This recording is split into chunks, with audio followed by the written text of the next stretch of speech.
السلام عليكم ورحمة الله وبركاته. أعوذ بالله من الشيطان الرجيم. بسم الله الرحمن الرحيم، والصلاة والسلام على رسولنا محمد سيد الأولين والآخرين. مدد يا رسول الله، مدد يا سادات أصحاب رسول الله، مدد يا مشايخنا الدستور ومولانا شيخ الله فاز حسن شيخ محمد كان مدد طريقتنا الصحبة والخير في الجميع.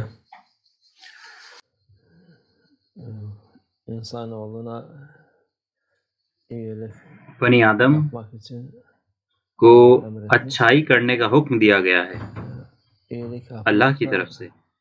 اچھائی کرنا لوگوں کی نفس کے لیے مشکل ہے، kolay gelmez. وہ اس کو Çok آسان kolay نہیں olsa لیتے۔ bile حالانکہ یہ آسان ہے لیکن یہ عبادت کے طور پر مشکل zor لگتی ہے، gelir. اور اللہ کی فرمانبرداری کرنی ہو تو Herkes için مشکل aynı. ہوتی ہے۔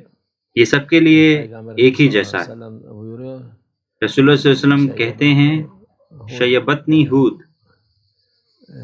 Hud suresi سورۃ الہود نے saçımı yani میرے düşürdü. بال سفید Peygamberimiz کر sallallahu دیے، aleyhi ve sellemin اس نے ان کو گرا دیا۔ رسول اللہ صلی اللہ علیہ وسلم normal کا insan وجود vücudu gibi değildi.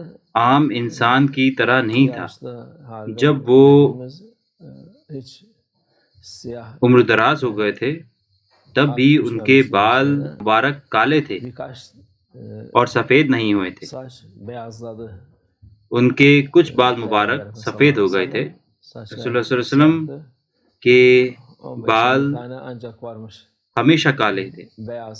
Onlar da bu صرف 15 یا 20 بال ہی تھے جو سفید ہوئے تھے، اور اس سورہ کی وجہ سے اور جو حکم آیا تھا اس سے رسول اللہ صلی اللہ علیہ وسلم کہتے ہیں کہ یہ مجھ پر مشکل آیا اور میرے کچھ بال سفید ہو گئے۔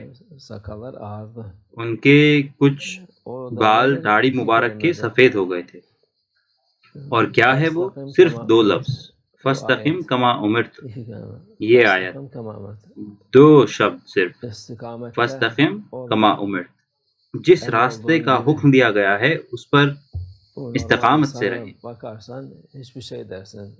آپ کہیں گے کہ یہ تو کچھ بھی نہیں ہے ایک عام انسان کے لیے، لیکن یہ ایسی چیز ہے کہ اس کو کرنا رسول اللہ صلی اللہ علیہ وسلم کے لیے، یعنی کہ ان کی امت کے لیے زیادہ مشکل تھا، کیونکہ رسول اللہ صلی اللہ علیہ وسلم تو راستے پر قائم تھے۔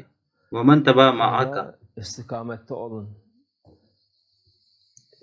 وہ لوگ جو آپ کے ساتھ ہیں ان کے ساتھ سیدھے راستے پر رہیں، اچھے راستے پر رہیں، جس سے کہ لوگ الگ نہ ہوں صحیح راستے سے۔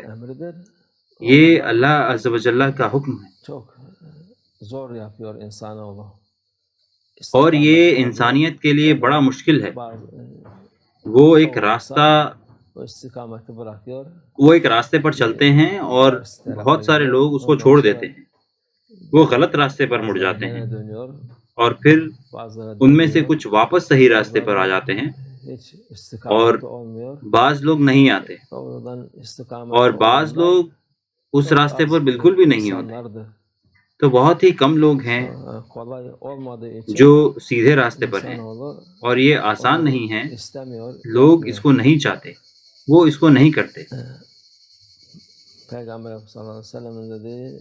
ہمارے رسول اللہ صلی اللہ علیہ وسلم فرماتے ہیں حدیث شریف میں، افضل الاعمال و اشقها، سب سے زیادہ فضیلت والے اعمال مشکل اعمال ہوتے ہیں، اور یہ مشکل نہیں ہوتے، یہ نفس کے لیے مشکل ہوتے ہیں۔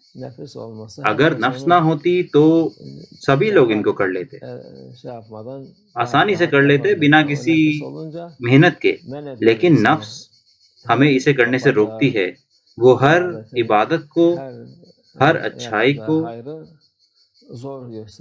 مشکل دکھاتی ہے، حالانکہ وہ اس سے زیادہ مشکل چیز کرتے ہیں،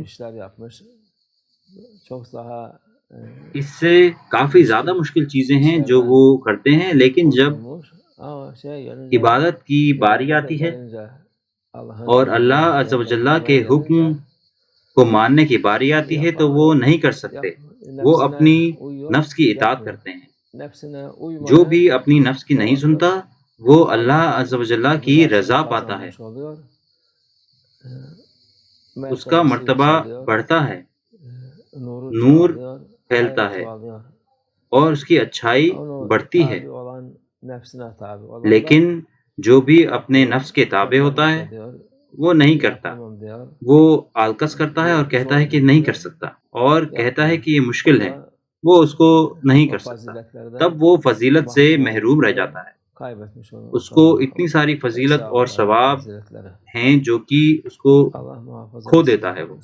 اللہ عز و جل ہماری حفاظت فرمائے ہمارے نفس کی شر سے، اللہ عز و جل ہماری مدد فرمائے، اللہ عز و جل ہمیں یہ خوبصورت حکم ہمارے رسول اللہ صلی اللہ علیہ وسلم کے ان کو ماننے کی توفیق عطا فرمائے، اور اللہ عز و جل کے حکم ماننے کی توفیق عطا فرمائے۔ ومن اللہ توفیق۔ الفاتحہ۔